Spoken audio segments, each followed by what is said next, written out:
Coming up on VolleyDons Weekly, we'll have head coach Ryan Rock Perrott and junior libero Max Hansen here to talk about the beginning of our season, our 7-0 start, and the upcoming matches against St. Francis University and Penn State University this Friday and Saturday night. Coming to y'all right now on VolleyDons Weekly.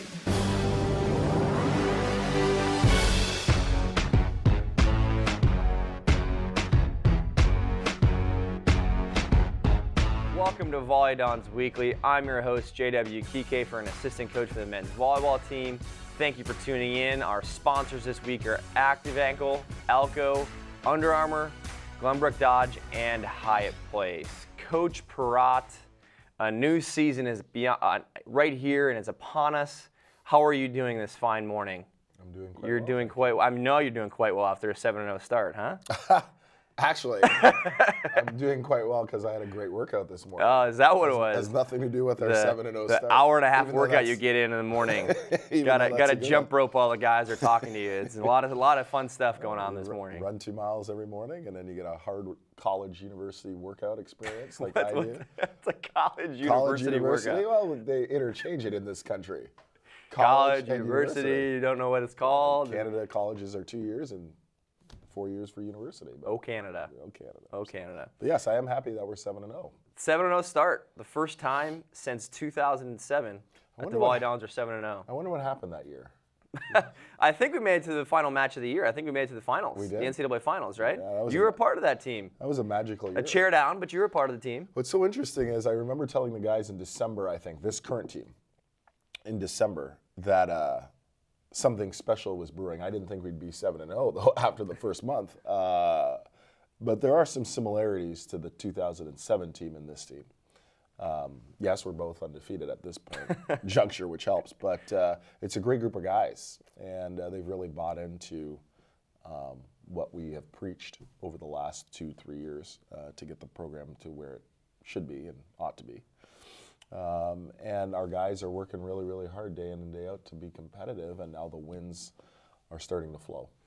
Yeah, and not just 7-0 for the first time since 2007, but finally, maybe, if you will, ranked up 15th in the nation, found a way to sneak in there after a couple losses from some teams in the back end. With a win against Lords 3-0 on Wednesday, we were able to get our first ranking since 2015, the end of 2015. It's hard to believe it's been that long, but it's a good thing and it's a bad thing. I think the good thing is the fact that we have tried very hard to earn people's respect. And I like that factor. I like that a lot, actually, because a lot of people think the last couple of years, because we have been, at least from a result standpoint, bad, even though that's due to injury or immaturity or bad coaching on my part. I think being ranked is a great thing. It's a great acknowledgement for the hard work that they have put in. But actually the toughest part isn't getting ranked. The toughest part is staying ranked. And so it'll be very interesting this upcoming weekend when we travel to State College to play Penn State and Loretto, Pennsylvania to play St. Francis, 2 great quality teams, to see where we actually stand in terms of the national landscape. In terms of that, it's going to be interesting for this volleyball team to kind of turn the corner from being the hunter, if you will, having that chip on your shoulder, really getting after it, to then now you have to prove it. You have to go prove you're 15th ranked in the nation. Get the best out of St. Francis, who isn't ranked, but has been ranked previously this season. Right. You got to turn the corner and talk a little bit about how this volleyball team is going to be able to handle that situation. Well, we've been on the road already this year, playing at Princeton and at NJIT, and that was a tough environment to play, I thought, on the road. And I thought our guys handled it very, very well. So being on the road is not going to, I think, phase this team because of our maturity level. And playing in St. Francis's environment is much more hostile than State College at Penn State. It's much more. So the Friday night match, I think, will be much more intense as opposed to the Saturday afternoon match. There's always a lot of energy in the St. Francis gym when we play them at their place. And typically, and this is not just unique to volleyball, it's unique to all the sports. When you play the big name schools, the Penn States, it's easy to get up for those schools. Yeah. It's easy. The emotion just carries. The St. Francis is, and I hope this doesn't happen, that we overlook St. Francis because we want to play Penn State, because we played them in the fall. It was such a great contest in Ohio when we played them, and we lost in 4 tight sets. I hope we don't overlook St. Francis because they're a good volleyball team. Yeah, I think St. Francis is going to come in and You know, I talked about they beat Stanford and UCSB. They're going to come in and look for that. But just talk a little bit about some of our players this year and what they've done. That 7-0 start. Just going to name some of these. First, Thomas Gago, freshman from Santiago, Chile, leads the nation in blocks per set this year. Yeah, Tomas, late addition, came in midway through in January, and we needed another middle player. Max, who you're going to talk to in the next segment, did an admirable job about filling in for a middle blocking position, but Tomas has added such a big dimension, draws the attention at the net. He's so athletic, offensively gifted, and with his agility, he can do things at the net blocking-wise that we haven't had in a few years. Michael Keegan, junior setter out of San Diego, California, 6th in the nation assists per set, 2nd in the MIVA in assists per set. And he's really worked so hard at his game. I think his decision-making in terms of what we're trying to do system-wise is very, very good. But more so than any of that is the fact that his maturity and leadership has elevated this year. That's why our offense is so potent. And last but certainly not least, Pellegrin Vargas, sophomore outside hitter out of San Juan, Puerto Rico, 4th in the nation in kills per set and 2nd in the MIVA in kills per set. Well, something interesting must have happened to Pellegrin over the summer. He trained with the Puerto Rican national team. And Tomas, by the way, trains with the Chilean national team as well. And that's true. And I think he must have had like a bionic surgery. His arm is because his arm came back faster than it was last year, and he's healthy. He's healthy, and he's playing with such confidence. His volleyball IQ is off the chart, and so with that confidence, that's why he's playing so well. Yeah, and from the baseline, I think you can really see the fact that his arm has gotten stronger and faster from the baseline. His serve has become a massive weapon for us this year. It doesn't show up in those national stats, but it's become a massive weapon for us. It's huge. Our serving game, our passing game, which has led to Michael Keegan running such a potent offense, but it starts there with the serving and the passing. And he, along with Tony Price, who was injured all of last season, have made it just an integral part of our team's success this year so far at 7-0. Yeah, and last but not least, talk about those guys who weren't mentioned in those national stats. You got Colton Stone, Tony Price, Richie Diedrich. Well, Richie's done a really nice job in the middle for us. Sophomore season, had to learn through baptism and fire last year because he was thrown into the prey right away. But he's done a really good job for us. He's very steady offensively. It doesn't show in terms of statistics, but he's done a really good job at the net for us. Colton Stone, most people will say that's probably the biggest surprise of the season, but I don't think so. A guy who's big, really good arm.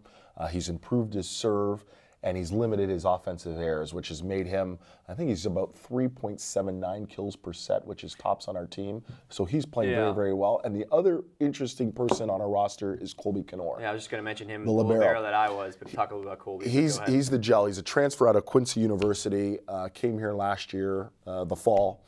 And he has been the glue and a steady figure in terms of his personality and his attitude on the court. You can never tell whether or not we're winning or losing with him, and that is such a brilliant, brilliant characteristic to have when you're a libero.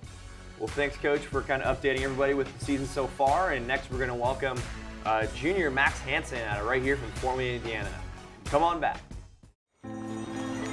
Nearly half of children with autism wander away from safe places, such as their home or school. If you ever see a child walking alone, remember the 3 S's. Stop to help, seek assistance from police, stay until they arrive. If a child with autism is missing, immediately search places that pose the most danger, such as nearby water and busy streets. To learn more, visit missingkids.com/aware. My areas of research focus on the intersection of epistemology and medical ethics. I'm primarily interested in clinical decision making.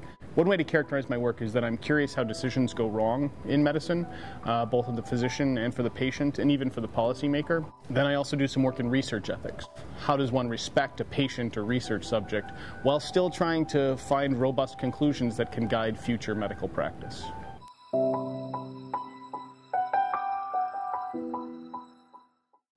Welcome back, everybody, to VolleyDons Weekly. With me now, we have junior Max Hansen, and we were joking, Coach Rock and I called him a libero on the tees, but really he's been a utility player for us so far this season.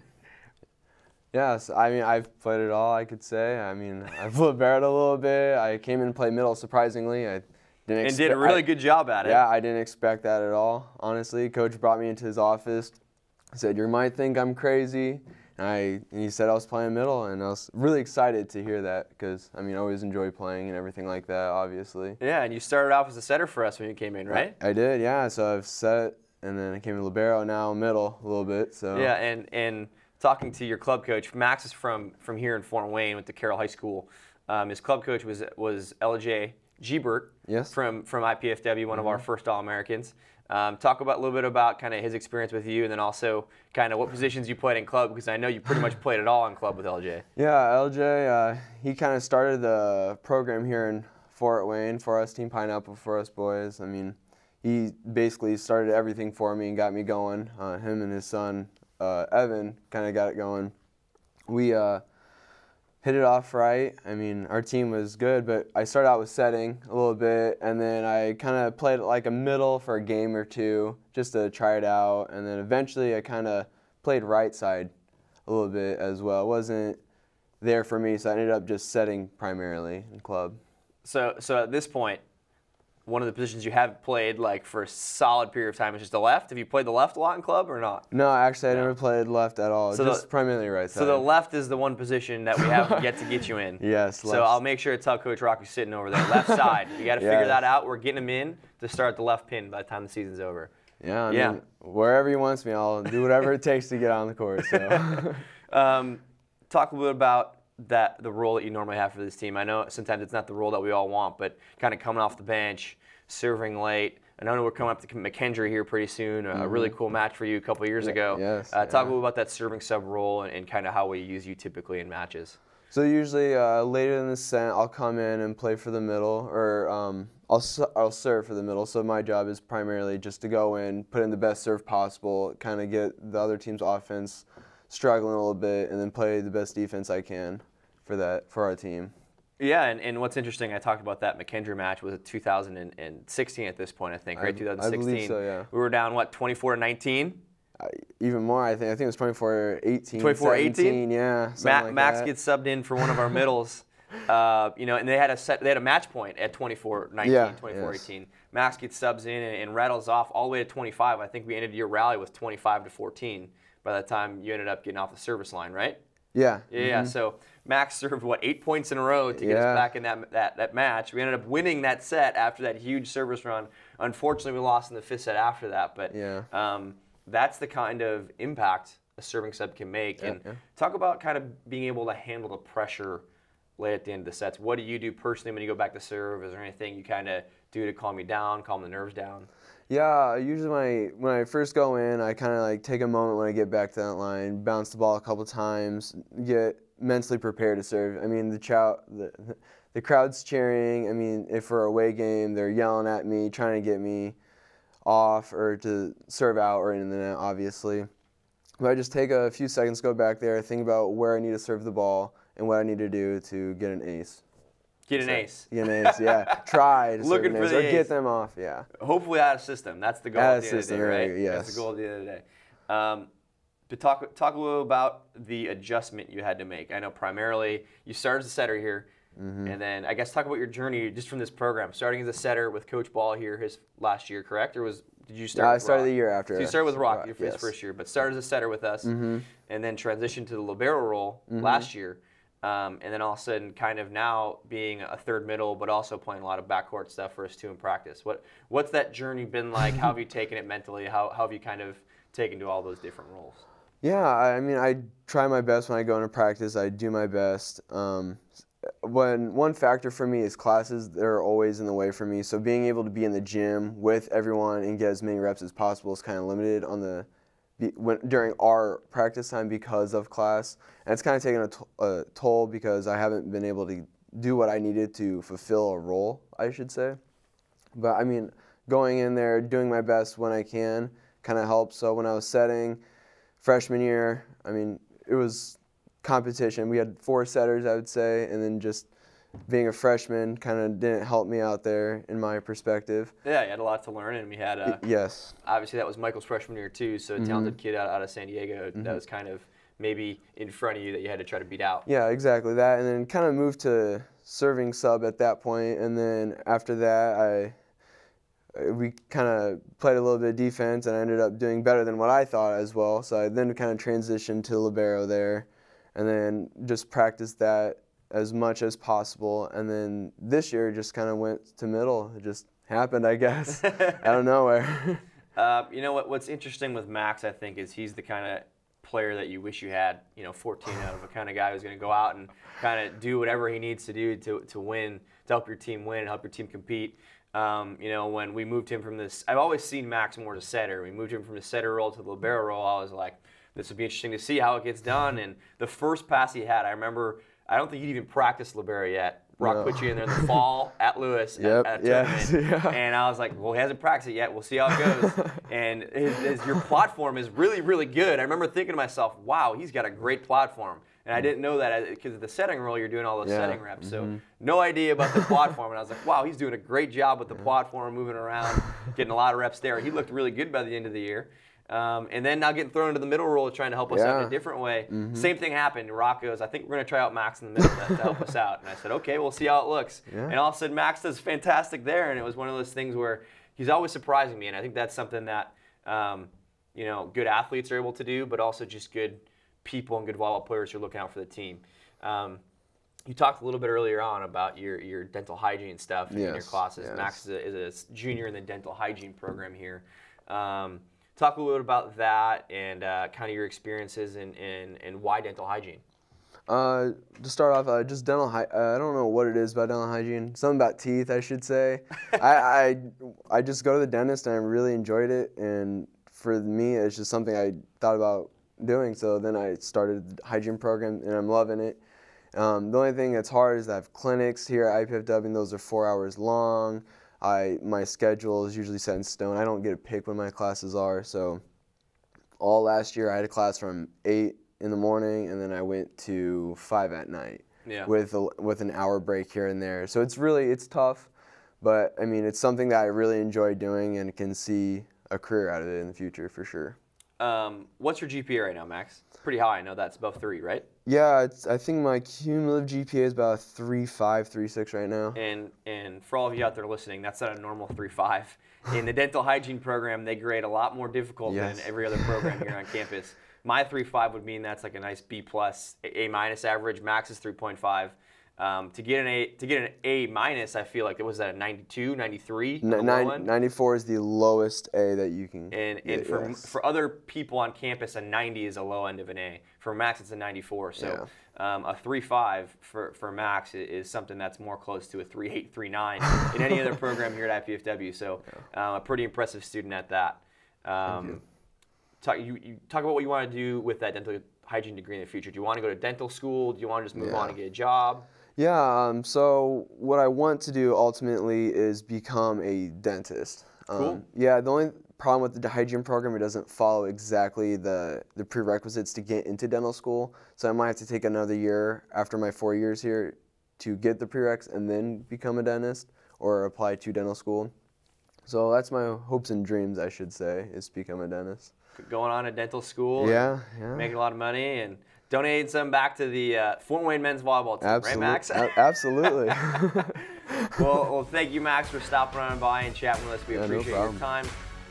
Coming up next, we'll get Coach Perrott back, and we'll talk a little bit about our matches against St. Francis and Penn State this weekend. Come on back after the break.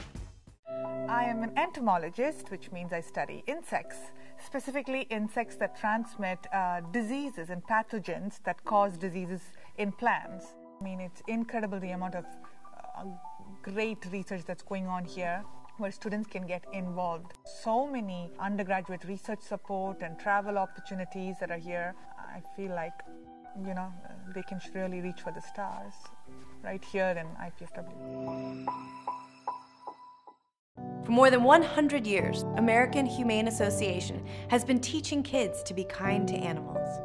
Those in our homes, on the farms, on the silver screen, and wildlife conservation, caring for the world's vanishing creatures. But we can't do it alone. Visit kindness100.org to find ways to teach kids how they can make a more caring, compassionate, and humane world for all of us. Welcome back, everybody, to VolleyDons Weekly. We have Coach Rock here back with myself, A quick thank you to our last group of sponsors, IAB Bank, Molten, Parkview Sports Medicine, and Pizza Hut. Coach Rock, welcome back to the segment. We just had Max Hansen on for a couple minutes and talked a little about his journey as a volleyball player at this program, as well as his journey kind of academically. Talk a little bit about the kind of person and player Max Hansen is for us. Well, he's a special type of individual and player because he can do it all in terms of volleyball.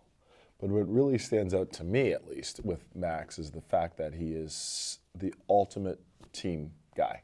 He is exactly what epitomizes team sports, about doing what's best, even if it's at your own sacrifice, for the betterment of the team. And I think that's probably the greatest compliment I can give anybody, and Max Hansen falls into that category.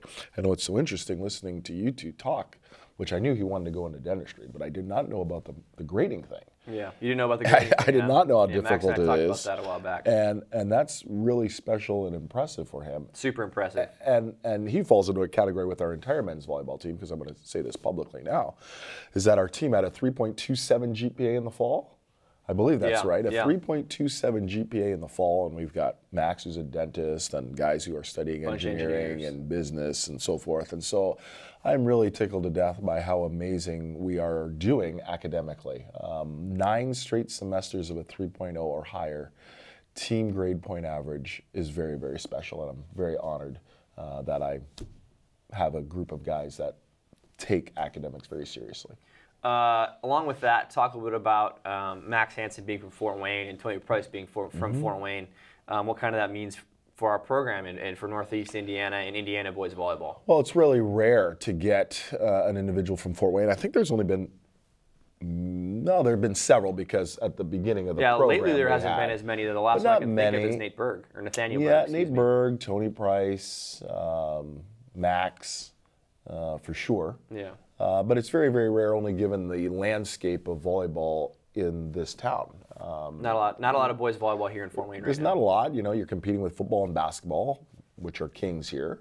And the club system or program is slowly getting to where it needs to be for the boys. So it's growing, and it's good to see Tony Price come out of it, Max Hansen come out of it, Evan Gebert, who played at Lourdes, who's the son of Lauren. So it's nice to see us starting to grow the game a little bit here in town.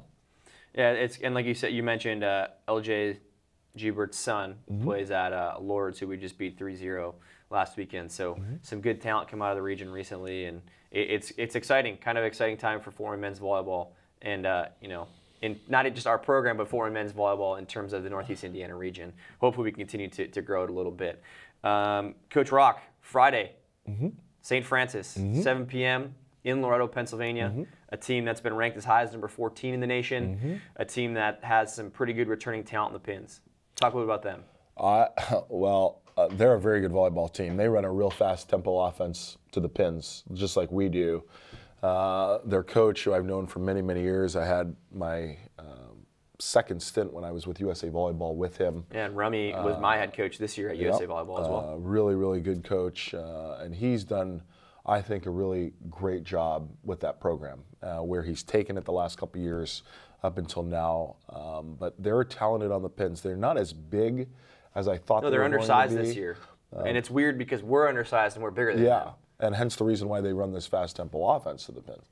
But I think they play very good backcourt defense. They play hard defensively. I like the speed of their game.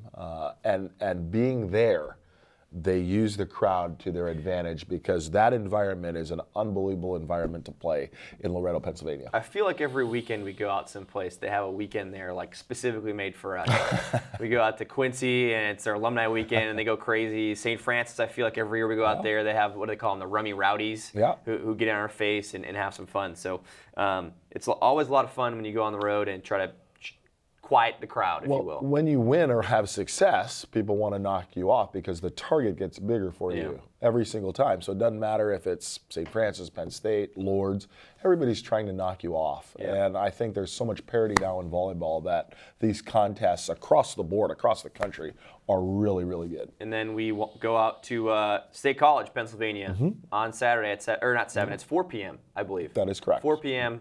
in-state college against Penn State. Number 9, as high as number 8. They beat USC this year, number 13. Yep. Played a good match against UCLA out there as well. So talk about them, what they can bring.